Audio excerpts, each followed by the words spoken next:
This is the dish that I've always wanted to learn how to make because it's served at every holiday, every Jewish holiday, Passover or Rosh Hashanah. So and festive occasions. Yeah, and festive occasions. And just because somebody feels like eating brisket. Most of the stuff that I tend to cook often is traditional food that I learned to cook, by watching my grandmother or my mother. My mother used to make it all the time, and then I got married and I became a socialite hostess, and I had to have a lot of parties. Brisket wasn't always the main dish, but it went a long way. I didn't improvise much from my mother's original recipe.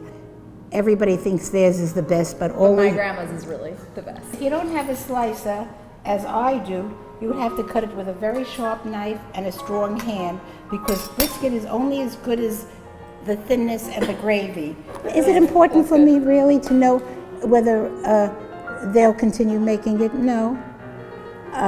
We will. I'd rather pass down stocks and bonds, but a recipe is easier. I'm sure they will make it and think of their grandma when they make it. A newlywed watches his wife make a brisket, and he has seen that several times she cuts off a corner and throws it in the garbage. So he said to her, "Why do you do that?" She said, "That's the way my mother did it." "But why?" She said, "I don't know." He says, "So call your mother." And she calls her mother and explains, and the mother says, "I don't know, that's the way Grandma did it. That's what Grandma did."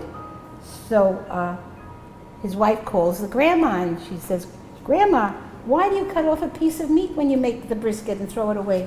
She says, "Foolish child, it didn't fit into the pot."